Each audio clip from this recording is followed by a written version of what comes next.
Level 1. Quiet Palace. You are sent to the quietest palace before sunrise, carrying nothing but a servant's badge, a change of plain clothes, and the uncomfortable feeling that no one has told you the real reason. The path to the Queen Mother's residence does not lead through the bright courtyards where ministers gather or the perfumed halls where young concubines compete for attention. It turns away from all of that, past silent stone lions, past red walls stained dark by years of rain, past corridors where the lanterns burn low even in the morning.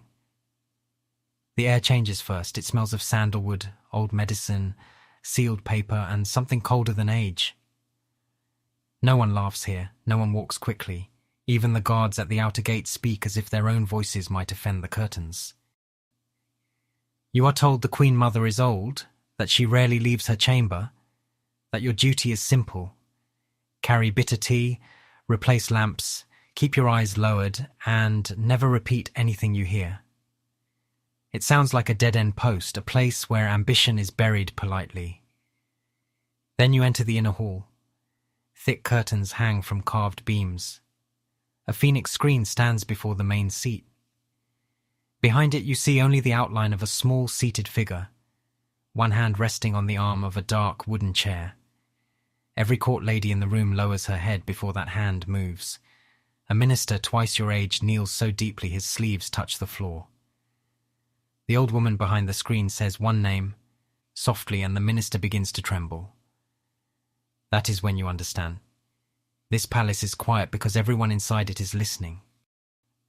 Later, when you bring the first cup of medicine tea, the Queen Mother turns her face slightly toward you. Her eyes are old but not tired. Young men are useful, she says, because they do not yet know which secrets can kill them. You hold the tray with both hands, and for the first time in your life, silence feels louder than a command. Level 2, bitter tea. By the second morning, you learn that serving bitter tea in the Queen Mother's palace is not a simple task. The tray must be carried with both hands. The cup must face the same direction every time. The steam must still rise when it reaches the inner chamber, but not so strongly that it fogs the old woman's view of the room. Every detail has weight here. Every sound seems to land too loudly against the thick curtains and phoenix screens. You enter with your eyes lowered, but you begin to notice things anyway. The Queen Mother does not drink first, she watches. 3 guests have been summoned before sunrise, an old minister with swollen fingers, a court lady from the Empress's household, and a young royal cousin who keeps smiling as if youth itself is protection. You place tea before each of them, as instructed. The old minister touches the cup with both hands, but only after glancing at the wooden document box beside the Queen Mother's chair. The court lady refuses to touch hers until the Queen Mother lifts her own lid. The young cousin lifts his cup too quickly, then realizes no one else has drunk, and lowers it again with a nervous laugh. Behind the screen, the Queen Mother's hand moves once, not toward the tea, toward you. Remember that, she says. You do not know which part she means, so you remember all of it. The minister's glance, the court lady's delay, the cousin's false confidence. When the guests leave, the room becomes even quieter. The Queen Mother finally drinks, and her face does not change at the bitterness. A frightened man looks at the thing he fears before he looks at the person who threatens him, she says. A cautious woman waits to see who moves first. A foolish prince believes his blood will protect him from his own hands. You stand beside the table holding the empty tray and understand that she used the tea to measure them. Not their manners, their fear. Later in the outer corridor you hear servants whisper that the Queen Mother no longer rules anything. You look down at the bitter stain left inside the cup and know they are wrong. Some people rule by speaking. She rules by watching who cannot hide. Level 3. Old memory. On the 3rd evening, you are ordered to stand behind the thick curtain near the Queen Mother's memory room, holding a fresh lamp and pretending you are not listening. The room is smaller than the main chamber, but it feels heavier. Old portraits hang along the walls, their painted eyes dark with varnish and time. Wooden shelves hold sealed boxes, folded decrees, marriage notes, mourning records, and letters tied with faded thread. The air smells of dust, sandalwood, old ink, and medicine that has cooled too long. The Queen Mother sits beside a low table while two visitors kneel before her. A minister with a careful voice and a noblewoman whose jewels are too bright for such a quiet room. They speak of a current dispute between two families, pretending it is about land, ceremony, and old respect. The Queen Mother lets them speak until their words begin to sound safe. Then she says the name of a woman who died 26 years ago. The room changes. The noblewoman's hand freezes over her sleeve. The minister lowers his eyes too quickly. You do not know the dead woman's story, but everyone else does. And that is enough to frighten you. The Queen Mother remembers the wedding that joined two houses, the daughter who was sent away smiling, the dowry chest that arrived lighter than promised, the son born too early, the letter that was burned, and the servant who saw smoke behind the western hall. She does not raise her voice. She simply places each memory on the table like a stone until the visitors cannot move around them anymore. You call this dispute new? She says. It is old. You only waited for the people who remembered it to die. No one answers. Behind the curtain, your fingers tighten around the lamp. You begin to understand that the past in this palace is not gone. It is stored, labelled, folded, waiting for the right hand to open the correct box. When the visitors leave, the Queen Mother calls for you without turning her head. You step forward. She points to one sealed bundle on the second shelf. Bring me the marriage records tomorrow, she says. People lie most beautifully about love, blood, and inheritance. You bow and the lamp flame trembles in your hand. Until now you thought old memory was weakness, the last possession of people who had lost the present. In this room you learn the opposite. Memory is a blade that does not rust. Level 4 marriage records. The marriage records are kept in a cold side archive where even the servants seem afraid to breathe near the shelves. You arrive before the fourth bell with a wooden token from the Queen Mother's palace tucked inside your sleeve. The clerk at the door looks at it once and stops asking questions. Inside, the air is dry and sharp with dust, old ink, and paper that has survived longer than the people named on it. Rows of wooden boxes sit behind latticed doors, each one marked with faded tags. Daughters sent north, daughters sent west, sons adopted, widows remarried, alliances sealed, alliances broken. You were told to bring one box, but when the clerk slides it from the shelf, two other boxes shift with it, as if the past refuses to come apart cleanly. The box is heavier than it looks. By the time you carry it back through the silent corridor, your arms ache, and you understand that old paper can weigh more than armor. The Queen Mother is waiting behind the Phoenix screen when you return. She does not open the box immediately. She lets it sit between you and the court ladies until everyone in the room seems to feel its presence. Your voice sounds too young in the chamber. A princess from a lesser branch, a marriage to a border lord, a son recorded under another household. The Queen Mother lifts one finger and an old attendant opens the box. Inside are marriage contracts, family charts, witness seals, and one brittle page where the bride's name has been corrected, so carefully that a careless person would never notice. But the Queen Mother notices. She always notices. A wrong name can move a fortune, she says. A corrected name can move a throne. You stare at the page, feeling the room shrink around you. This is not romance preserved in paper. This is bloodline, property, legitimacy, and power disguised as wedding ink. The Queen Mother tells you that one marriage, written wrongly decades ago, allowed one branch of the royal family to call itself closer to the throne than it truly was. Another family kept silent because silence bought them land. A third family forgot because forgetting made them safe. She looks toward you at last. Bring me the second box tonight, she says, the one no one asks for. You bow with cold hands. Outside, the palace is still full of songs about love, loyalty, and noble unions. But in your arms, the old records tell a harsher truth. Marriages do not only join people. In the palace, they rearrange the future. Level 5 Forgotten Factions by the 5th day. You understand that the Queen Mother's palace is not isolated. It only looks that way to people who mistake silence for weakness. Your first errand sends you to an old embroidery room near the northern wall, where faded patterns hang from wooden frames and 3 elderly maids work under weak morning light. You carry no official decree, only a plain cloth pouch containing a broken jade button from the Queen Mother's sleeve. The oldest maid takes it without asking why. Her fingers are bent from years of sewing royal robes, but they move over the jade with careful recognition. So she remembers the winter banquet, the woman says. You do not know what that means. You only repeat the words until they settle in your memory. Your second errand takes you to a half-blind scribe in a small records office. A man everyone says lost favor 20 years ago. He laughs when he sees the Queen Mother's mark, but there is no joy in it. I wondered when she would open that wound again, he says, then gives you a folded list of names written in a hand too steady for someone nearly blind. Your third errand takes you to a retired guard who now sweeps an unused courtyard. He stands straighter when you mention the second box, and for one brief moment you see the soldier he used to be. Tell Her Majesty the Westgate captain still owes his life to her, he says.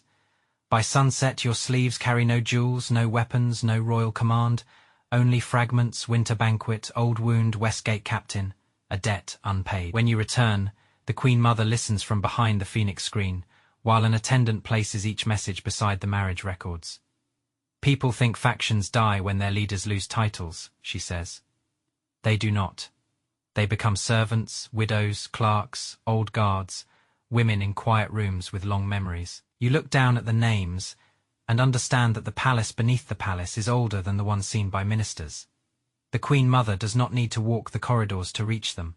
Her memory walks for her, and now, so do you. Level 6 Crown Secret. The secret of the Crown Prince begins with a box that has no name on its outer tag. The Queen Mother orders you to bring it from the Forbidden Library after the evening bells, when the corridors between the old archive and the inner court are almost empty. A senior attendant gives you one small key, wrapped in black cloth, and tells you not to let the metal touch your skin. You do not ask why. In this palace, superstition and politics often wear the same face. The Forbidden Library smells of cold wax, old paper, and wood sealed against damp air. You find the box behind a row of family records, hidden not by a lock but by boredom. No one looks too closely at shelves they believe contain only dead names. When you bring it back, the Queen Mother dismisses everyone, except one old attendant, and you. That is the first warning. The second warning is the way the old attendant refuses to look at the box. Inside are birth records, physician notes, a torn strip of silk, and one register from the night the Crown Prince was born.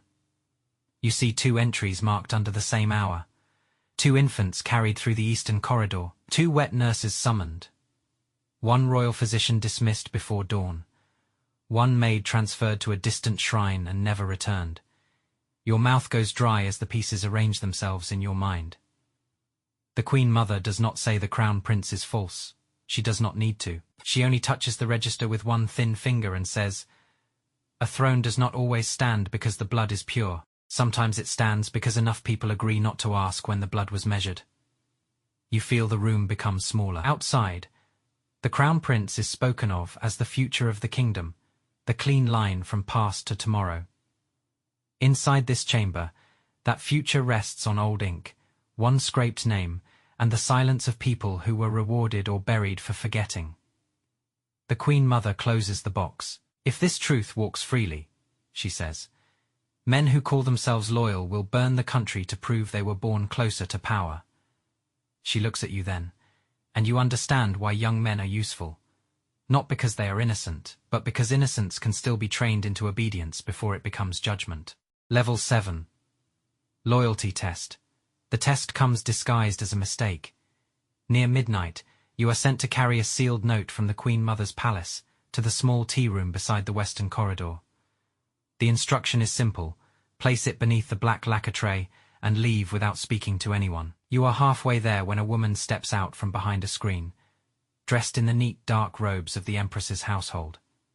She is not young, not old, and her face carries the calm expression of someone who has survived many rooms by never seeming surprised.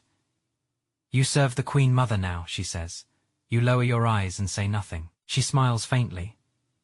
"Then you must be tired of carrying old dust for an old woman." Her hand opens. Inside her palm is a silver coin, too clean and bright for a servant's corridor. I only need to know which box she opened. The note in your sleeve suddenly feels hot against your skin. You realize this is how loyalty is measured in the palace, not by grand vows, but by one quiet hallway, one polite voice, one coin, one question you could answer, and still pretend you had done nothing. You tell her you know nothing. She steps closer. That is never true. Men who carry sealed notes always know more than they admit. For one breath, you almost believe the test belongs to the Empress. Then you remember the Queen Mother's tea lesson. Frightened people look at what they fear first. This woman's eyes keep moving to your left sleeve. Not your face, not your hands, the sleeve. You bow, turn, and continue to the tea room without taking the coin. Beneath the black lacquer tray, you place the note exactly as ordered. When you return, the Queen Mother is waiting awake behind the phoenix screen. "Did she offer silver?" she asks. Your blood turns cold, you kneel. "Yes, Your Majesty." "Did you open the note?" "No." "Good," she says. An attendant retrieves the same note from beneath a second tray already beside her chair. The seal is unbroken.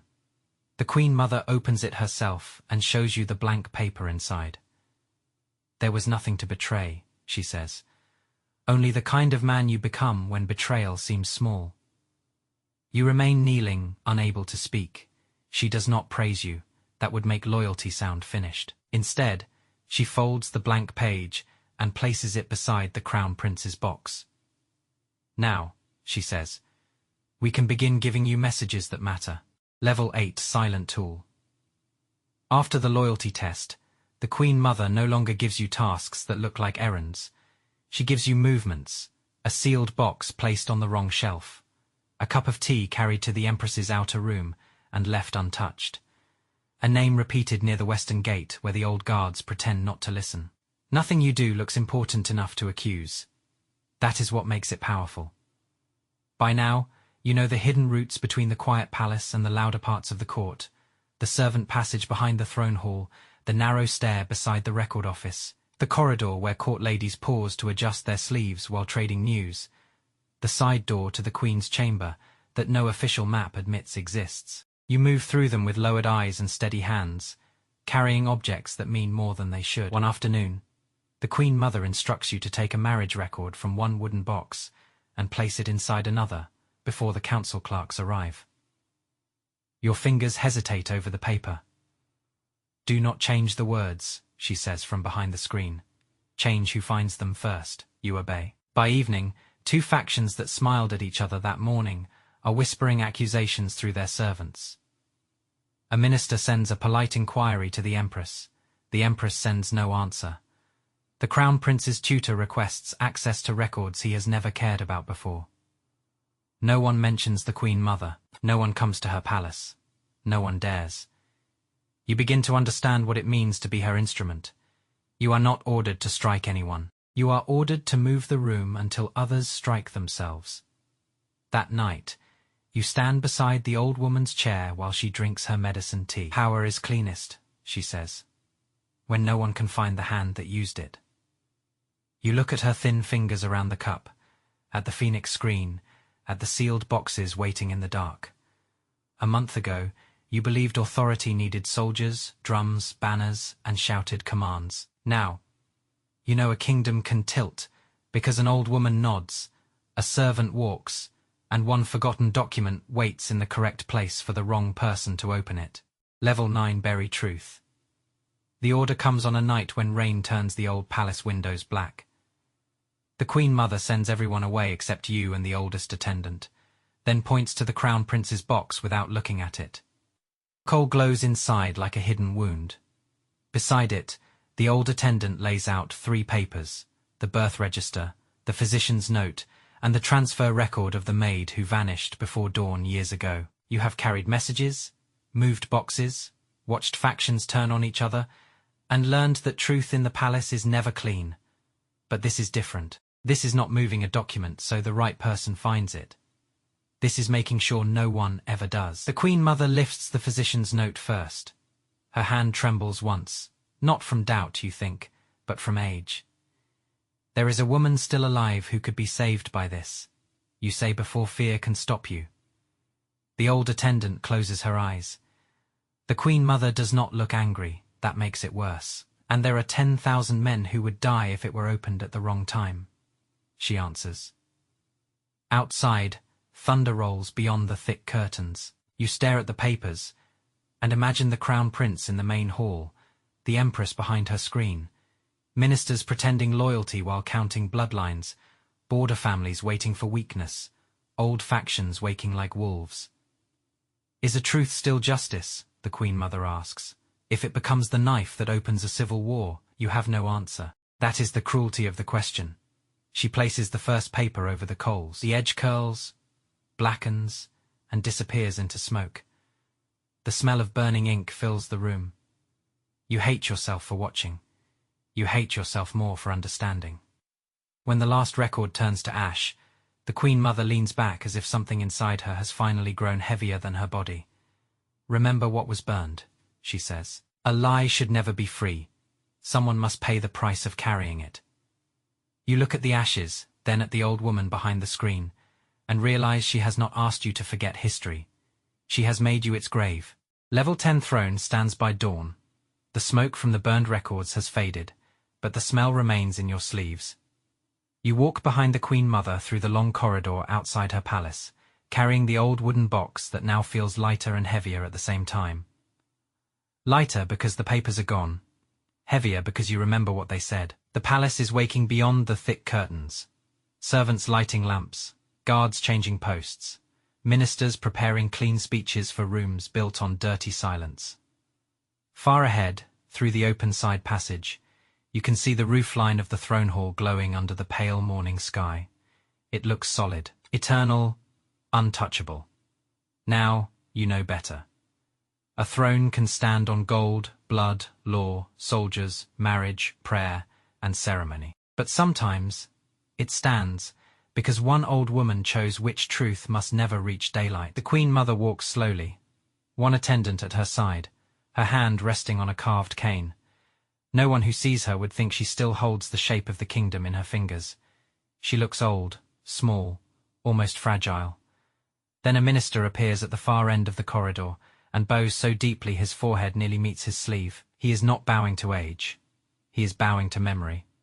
The Queen Mother stops beside a window where the morning light catches the lines on her face. You are angry, she says. You do not answer quickly. In another palace, silence might hide disobedience. Here, silence is an answer she already understands. Yes, you say at last. And you understand, she adds. That is the part you hate. Because you do. You understand the innocent woman who may never be cleared. You understand the prince whose crown might have shattered the country if questioned. You understand the families waiting for one crack in the bloodline to call their greed loyalty. You understand that truth can be holy and still arrive like fire in a dry field. The Queen Mother looks toward the throne hall. When I was young, I believed power meant choosing what was right, she says. Then I lived long enough to learn it often means choosing which wrong the kingdom can survive. For the first time, she sounds tired, not weak. Tired in the way stone becomes tired after holding a roof for too many winters. She turns away and continues walking, leaving you by the window with the wooden box in your hands. Below, the palace courtyards fill with movement. Court ladies cross in pairs. Guards raise banners. Ministers enter the throne hall. The Crown Prince will appear soon, wearing silk, gold, and a future built partly from ash. No one will see the burn marks on your memory. No one will know that last night, history changed shape inside a quiet room while the rest of the palace slept. You began as a low servant sent to carry bitter tea for an old woman everyone thought had stepped away from power.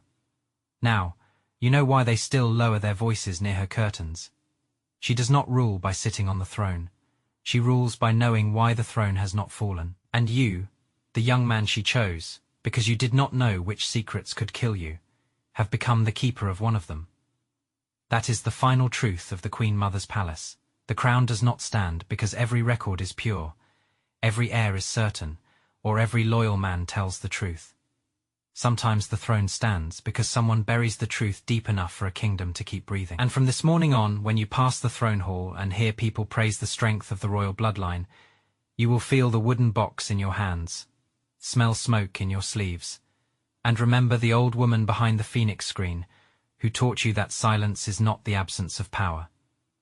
Sometimes silence is the price power demands.